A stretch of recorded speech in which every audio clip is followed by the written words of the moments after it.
Good. Okay. So let's start. First, could you please introduce yourself a little bit? Yes, for sure. So my name is Bernard1. I'm the general manager of logistics in Wallonia.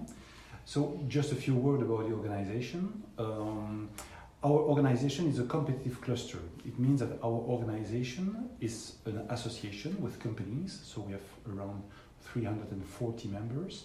And our role is to work for the economic development of the region. So we are a private organization, but financed by the regional government to work on the development of the region. To cut a long story short, because it can be long, but you should know that from the mid of the year 2000, the regional government has set up a plan to reconvert the economy of Wallonia, because Wallonia is an old industrial region, and they set up a plan to reconvert the economy based on some specific clusters of activity, and one of them is transport and logistics. And so our organization has been created by a company, but to drive this economic development plan for the Walloon government. And so our role is, first of all, we are a networking organization, so we bring people together in order for them to allow them to make business. We are also fostering innovation, so our role is also to encourage companies and universities to collaborate together and to be financed for innovative projects. And we are also working very closely with the Walloon Export Agency, AWEX, on an international point of view, to on one side help our companies to go abroad, but also to attract foreign direct investors. And in this framework, we started activities on China as many years ago. I see. So what is the general situation about logistics in Wallonia now at this moment? So I will. You mean for the sectors of activity? Yes. Actually, the sector of activity is now in the lift since many years. It's because due to the location, the specific location of Wallonia, companies find it interesting to set up activities here, and the local activities have also developed in the last year. Nevertheless, you should know that when you take all the logistic activities of Belgium, Wallonia counts for around 20 to 25% of the total of activity. The National Bank of Belgium, la Banque Nationale de Belgique, has made a survey last year about the economic activity in Belgium, and they found out that logistic activities in Belgium are good for around 220,000 jobs. And around 20 to 25% of these jobs are located in Wallonia. But we have a good location, and we have also the 4 transportation modes. So we have here on a quite limited space, we have the road, river transport, rail transport, and of course air freight with the airport here. And so the combination of these different transportation modes made our region interesting to locate logistic activities. So what about the cooperation in terms of logistics between Wallonia and China? What's the situation now? Okay. So what attracted foreign direct investment, we could have chosen many countries in the world, but definitely China was seen very early in our organization as a place where not only the logistic but also the e-commerce related logistic activities is really booming. I've been now to China 6 times, and when you see there the development of e-commerce especially, it's really booming. And what we found out also, that we understood quite early that companies were active, of course, on the Chinese market, which is, of course, first of all, a huge market, but many companies also on one day would choose to go abroad and to also to tackle the other regions. You know, all the express logistics companies in China, such as YTO, ZTO, Yunda, SF Express, you know these companies. And I would not be surprised that these companies would be, in the future, the main competitors of companies such as UPS, DHL, FedEx, and that they would struggle on the same market. So what we decided to do, we decided to go to China, and we choose first of all the region of Shenzhen. Shenzhen in the south of China. I don't know from which region you are. You're from Shenzhen. From near Shenzhen. Okay. So we decided to go to Shenzhen, and since now a little bit less than 10 years, we've been participating to the China International Logistics Fair, which is taking place every year in October. And also, we developed a collaboration with the organization of the Logistics Fair. This is an organization which is called the Logistics Supply Chain Management Association. And so we developed a collaboration with them. So we understood also quite early that it was important also to work on the long term. And we understood also that Chinese people and Chinese businessmen really need, first of all, to build relationship. They want to build relation with people. They want to create confidence with people in order to make business together. So this is why also we decided to keep on going to these different events during the year, even if it took time to pay off, of course. But now it appears that we made a right choice because of the last development which have been now announced. Yeah. You're talking about Alibaba? Yes, and not only Alibaba. Of course, Alibaba is I would say is a little bit the top of the iceberg. Huh? Yeah. But a first logistics company was created here in the region of Liège more than 2 years ago. It's a logistics company of a company from Guangzhou, which is a fashion company which is called Shein. Huh? Shein, which is a website selling fashion articles, and they created here a logistics subsidiary. We have also developed a very good contact with a company in Shenzhen called 4PX, and one of the shareholders of 4PX is also Alibaba. And with the different contact, especially focused on the cross-border e-commerce, because we decided really to make a focus on cross-border e-commerce and air freight. Because of these contacts and because of this focus, business partners in China understood and started to contact us to have more information. And that's one of the reasons also why, to be able to handle all this, we created a new organization together with the Walloon Export Agency and the Liège Airport last year, which is called the EU-China Logistics Incubator. Yes. And this is really to have a one-stop shop for the Chinese companies. And since the beginning of this year, 5 companies, so besides of Alibaba, 5 companies with Chinese shareholders have been created here in the region of Liège since the beginning of the year. And one of them is also, of course, there is 4PX, but one of them is Sinotrans. Sinotrans, which is one of the biggest freight forwarder in the world, and which is a Chinese state-owned company. Yes. So they decided to take 7,500 square meters here on the airport of Liège, and also with a view on the future's volume of Alibaba, of course. So they are anticipating the future development, and that's one of the reasons why they came here, because now they know that the activities will take place here, and they want to be here when the activity will really start. See. So, in terms of the EU-China Logistic Park, how many companies are there? 5, as you mentioned? So far, since the beginning, I think now we have created, it's 5 or even 6 companies, I think, have been created since the beginning of this year. And so not taking Alibaba into account, because now and I'm not in a negotiation with Alibaba, in order to be very clear, so I'm not at the negotiating table with Alibaba. It's the business of Liège Airport, and I don't want to mess up with the business of Liège Airport. But nevertheless, the discussions are now ongoing, and it was confirmed, you have certainly saw in the press last week, yeah. It was confirmed that Liège will be the first hub of Alibaba in Europe. I see. So among those Chinese company that set up in the park, can you tell us about some, which one is doing the best? What are the outcomes they already achieved? How many jobs they create, and in terms of economical benefits? So I do not have all the figures, to be very honest. But I talk to you about the logistics subsidiary of Shein, which is located here in the region of Liège. They also changed management, so I had a contact with the new manager last week, and they told me that they were now close to 100 people working in the company. Okay.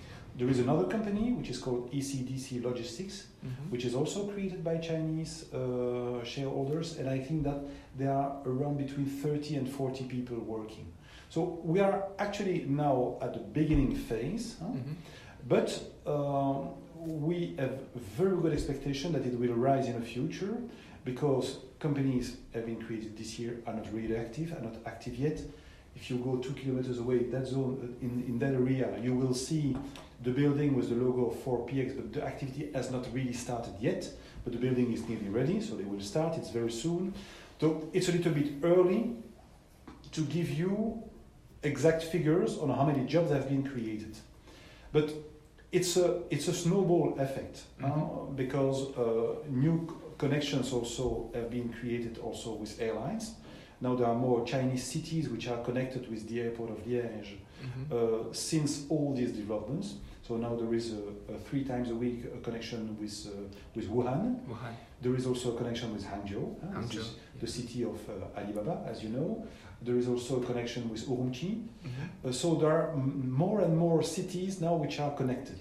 Same also maybe Zhengzhou by railway. And then that's, I would say, not the cherry on the cake, but it's one more addition to that. So on the 24th of October, the first train left Liège to go to Zhengzhou, because that's made by the company ZIH, which is a company from the Henan province, which is now operating these trains. And they had a stop in Hamburg and they had a stop in Munich, and they wanted to have a stop a little bit further in the west of Europe, and so they came here. Also thanks to the contact we set up through the EU-China Logistics Incubator. So the first contact, there are historical contact with the province of Henan and Wallonia, because there is a twinning agreement between the two provinces, which is now I think 5 years old. But with ZIH, the company, the first contact happened a little bit less than 6 months ago. So in a very quite short period of time, we have succeeded in setting up this train, which now connects Liège and Zhengzhou once a week. And the intention of ZIH is to, at the end of 2019, at the end of next year, is to have 3 trains a week. So we will see, because you know that the main challenge for the trains is to have the freight on the way back to China. So that's the main challenge, because on the way westward ways, it's okay, so it's full. It's full, yeah. But on the eastward way, going back to China, that's always a challenge, of course, to fill the trains. See.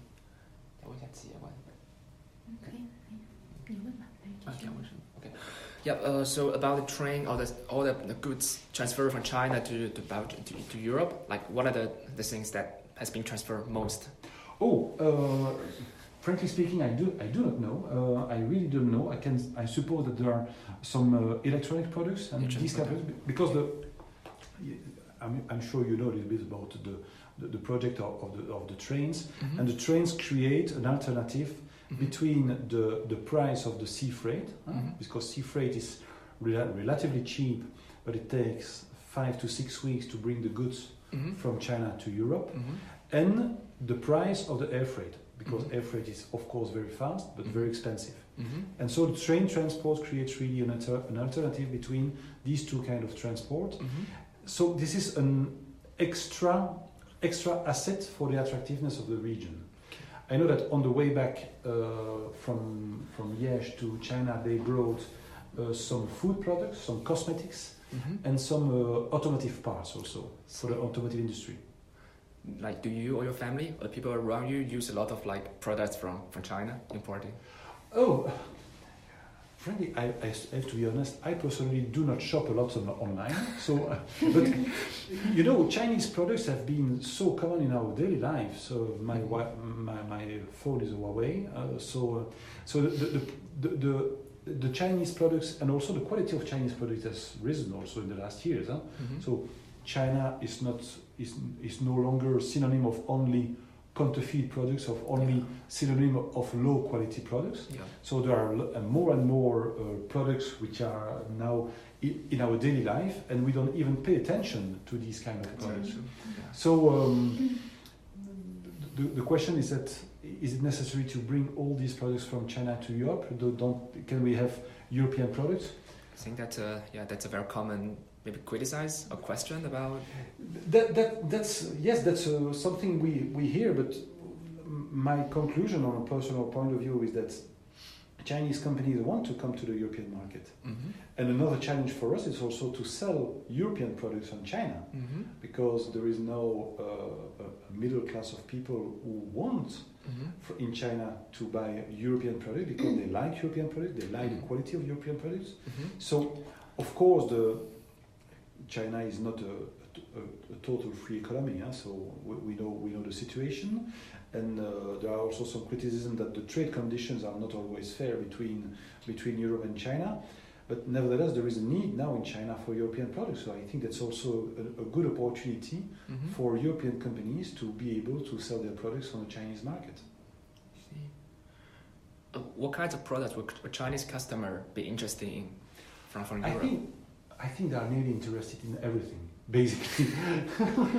And I suppose you are Chinese, so you know that much better than me. Well, But they are interested. Of course, there are always the need to have products for babies, especially milk powder. So Mm-hmm. milk powder is a huge market in China. Mm-hmm. But there is also a need for quality food products. Mm-hmm. There is a need for cosmetic products. Mm-hmm. There is also a need for luxury products. Mm-hmm. So there is a need for various range Mm-hmm. of products, and my perception is that Chinese like to consume European because it has also Represent something. it has a kind of standing. Is it trustful? Also that, and especially for the milk powder. So I know that, but there is also it's part of a lifestyle. I think it's part of a lifestyle in China also to be able to consume products, because Chinese are not afraid to spend money on good quality products. Mm-hmm. That's true. 问了两个问题，就是有个经济学，我跟你说，那个经济学家说有两个不好的地方，一个是噪音污染，一个是甲烷。Oh, yeah. Question related to what let's talk about. Yeah, like I think, is it a Belgian economist? Yeah. A Belgian economist criticized about importing stuff from China to Europe. He said there will be two concerns or two downsides. One, he said like lots of products from China that has quality problem, like fake products. Mm-hmm. Yeah, and that's the first one. And the second one is established in the logistic park, and this thing will create like pollution and noise, which will harm the living environment of the residents in the area. These criticisms are I would say are justified. I would say they are justified.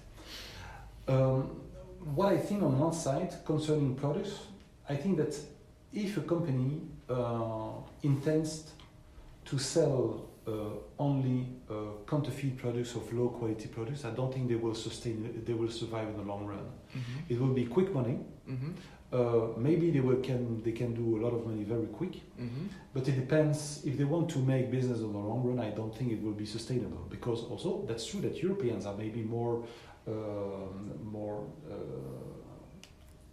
asking more requesting on the quality of the products. And so if Chinese companies would like to sell only low quality products, that's I don't think it's sustainable on the long run. Now, concerning the environmental aspect, I have to say, on a personal point of view, I think it's really a concern. It's really a concern. What I can tell you is that